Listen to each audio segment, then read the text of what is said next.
Good morning, everybody. Happy Wednesday.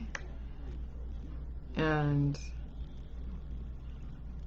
so, yeah, you know, Chili Juice is all about deprogramming. It's all about deprogramming. It's all about unplugging from the matrix. It's about changing your biochemistry. And that's why it's so difficult to tell anybody what to expect on Jilly Juice, because it's a reality that you'll never really truly understand until you start seeing your biochemistry change. And so I can only just show you how my biochemistry has changed just through what I say, how I react, what I'm doing, which, even then you don't really know exactly what I'm doing. But you see my evolution, my biochemistry change over time. If you looked back on my old videos, and I have like over 500 videos, if you go to my timeline, if you're friends on my Facebook, and you can go to all the videos from the first video all the way to now, you'll see a total evolution. You'll see a biochemical change. I mean, I can see it in my body, I can see it in my mind, and I can see it in my spirit. And so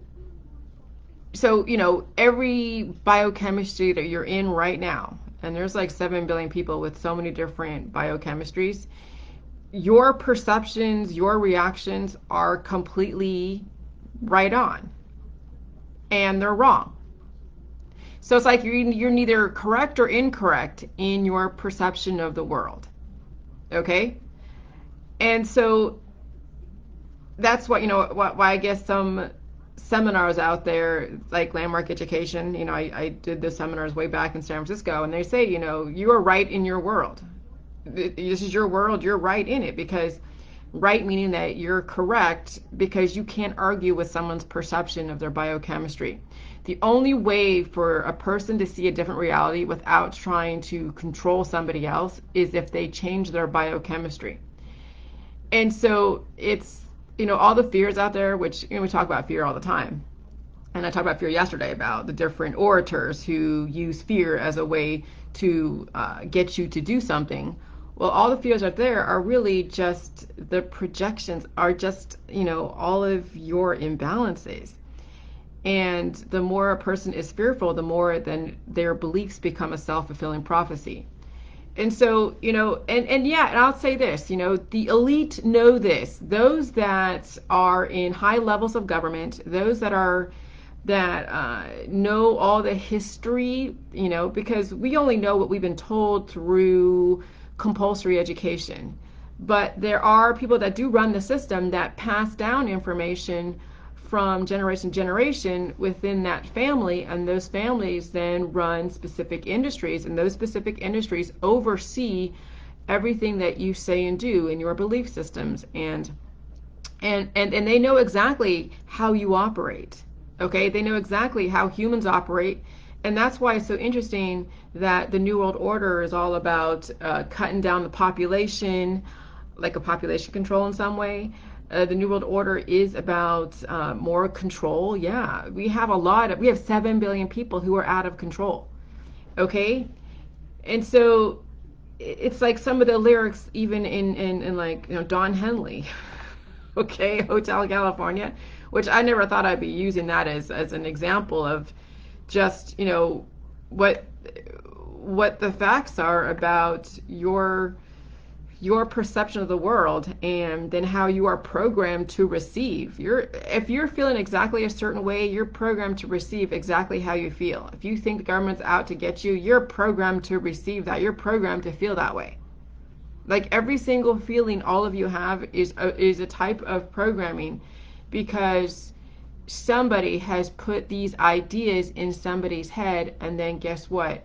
It becomes viral. So where do all these belief systems come from?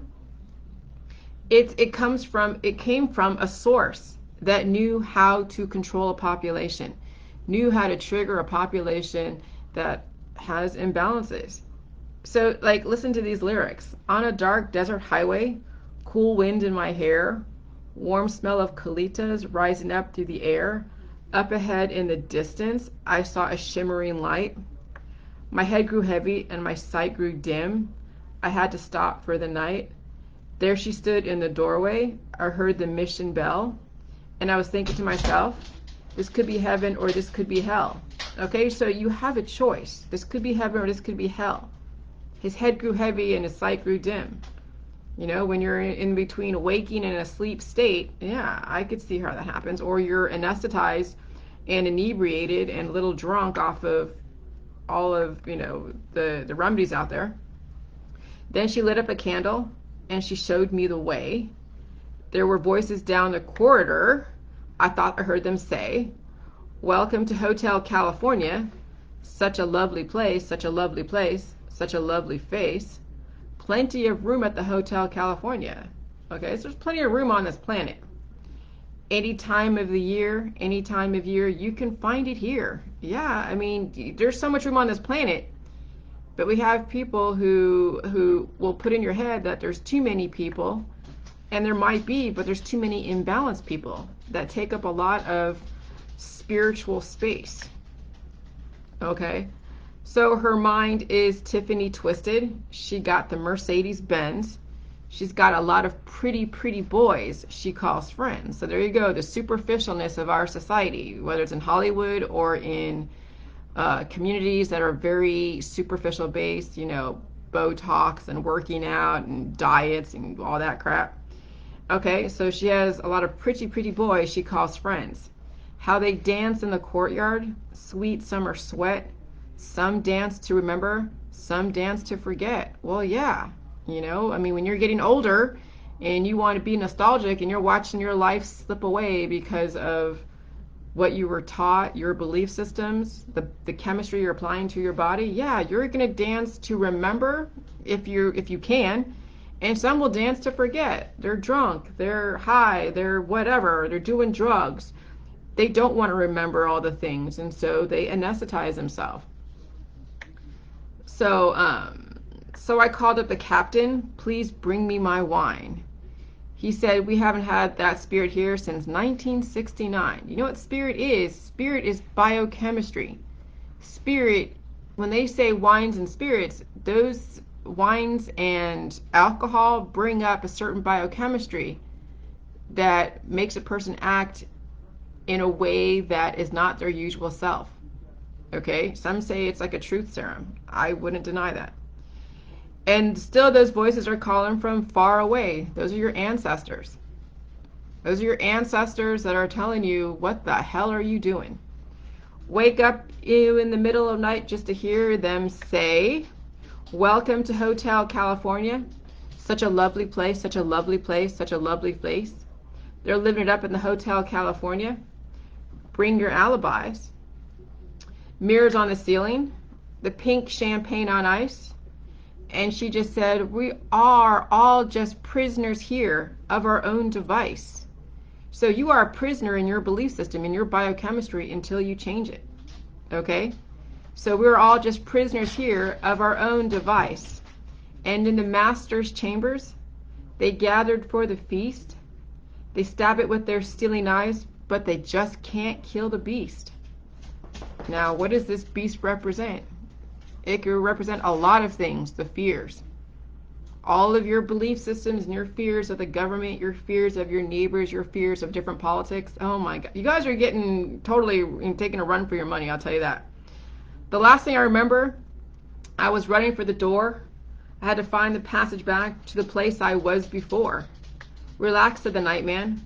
We are programmed to receive. You can check out anytime you like, which means you can anesthetize yourself, you can inebriate yourself, you can get lost in all of your causes and all of your activisms, but you'll never be able to leave. Even when you die, your spirit still runs around, and then you're going to look for a body to inhabit at some point if you want to come back to this world. You know, and so it's I wish I could just give people a glimpse of what it's like to change their biochemistry. But you have to face the demons. You have to face the pain. So I don't know. I thought that was interesting. But keep doing the J juice, and I'm figuring it all out in my head how I'm gonna write my next book. But it's not easy because it means that I can't compartmentalize. Everything is connected. When everything is connected, there's a lot of things I have to cover. Everything that wasn't really covered in school because they've compartmentalized everything in subject matters. And when you have compartmentalization in subject matters, you don't see the connections. And so I have to find a way to connect everything so you see how it's all connected, and then you have the ability to change your biochemistry and change your perception of the world. And then realize there is no enemy except for you. That's it. All right, bye.